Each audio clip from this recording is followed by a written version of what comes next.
ओशो से किसी ने पूछा कि परित्राणाय साधूनाम विनाशाय च दुष्कृतम वह क्या अर्थ रखता है। तो ओशो कहते हैं, कृष्ण कहते हैं कि साधुओं की रक्षा के लिए और दुष्टों के अंत के लिए मैं आऊँगा।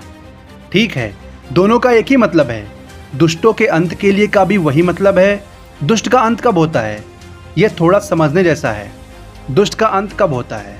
मार डालने से दुष्ट का अंत नहीं होता, क्योंकि कृष्ण भली भांति जानते हैं कि मारने से कुछ मरता नहीं है।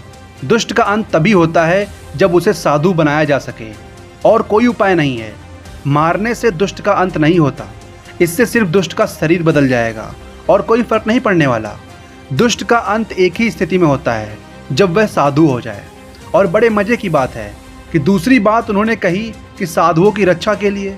साधुओं की रक्षा की जरूरत तभी पड़ती है जब वे दिखावटी साधु रह जाएं, अन्यथा नहीं पड़ती। साधु को रक्षा की क्या जरूरत होगी?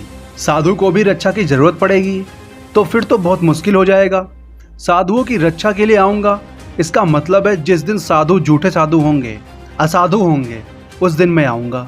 सिर्फ असाधु के लिए ही रक्षा की जरूरत पड़ सकती है, जो दिखाई पड़ता हो साधु, अन्यथा साधु को क्या रक्षा की जरूरत हो सकती है।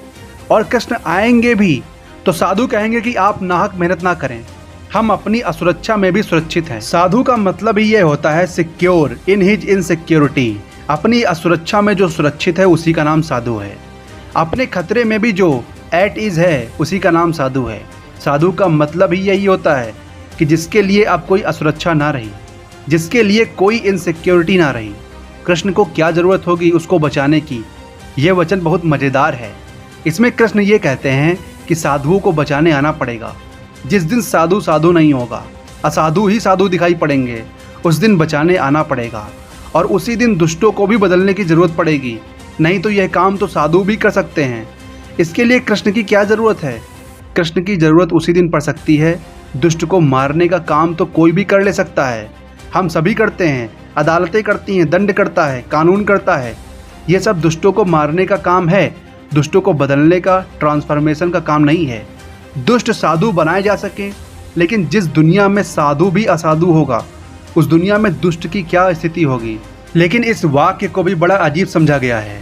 साधु समझते हैं हमारी रक्षा के लिए आएंगे, और जिसको अभी रक्षा की ज़रूरत है वह साधु नहीं है। और दुष्ट समझते हैं कि हमें मारने के लिए आएंगे। दुष्टों का समझना ठीक है, क्योंकि दुष्ट दूसरे को मारने को उत्सुक और आतुर रहते हैं। उनको एक ही ख्याल आ सकता है कि हमें मारने को, लेकिन कोई मारा तो जा नहीं सकता, वह वापस लौट कर वही हो जाता है। वह नासमझी कृष्ण नहीं कर सकते। दुष्टों के विनाश के लिए दुष्ट का विनाश होता है साधुता से। साधुओं की रक्षा के लिए साधुओं की रक्षा की जरूरत पड़ती है जब साधु सिर्फ अपीयरेंस, दिखावा रह जाता है, भीतरी उसकी कोई आत्मा साधुता की नहीं रह जाती। ये वचन बहुत अद्भुत है। लेकिन साधु जन बैठकर अपने मठों में इस पर विचार करते रहते हैं कि बड़ी अपने ऊपर कृपा है, जब दिक्कत आएगी तो जरूर आएंगे। और साधु अपने मन में इससे भी तृप्ति पाता है कि जो जो हमें सता रहे हैं वे दुष्ट हैं। साधु की दुष्ट की यही परिभाषा होती है कि जो जो साधु को सता रहा है वह दुष्ट है, जबकि साधु की आंतरिक व्यवस्था यह है कि जो उसे सताए वह भी उसे मित्र मालूम होना चाहिए, दुष्ट नहीं मालूम होना चाहिए। अगर सताने वाला शत्रु मालूम पड़ने लगे, दुष्ट मालूम पड़ने लगे, तो ये जो सताया गया है यह साधु नहीं है। साधु का तो मतलब ये है कि जिसे अब शत्रु दिखाई नहीं पड़ता, उसे सताओ तो भी दिखाई नहीं पड़ता, तो साधु बैठकर सोचते रहते हैं, अर्थात असाधु बैठकर सोचते रहते हैं कि हमारी रक्षा के लिए और ये जो दुष्ट जो हमें सता रहे हैं इनके विनाश के लिए वे आएंगे। इसीलिए गीता के इस वचन का बड़ा पाठ चलता है। इस वचन पर बड़े मन से, भाव से लोग लगे रहते हैं, लेकिन उन्हें पता नहीं कि यह वचन साधुओं के लिए बड़ी मजाक है।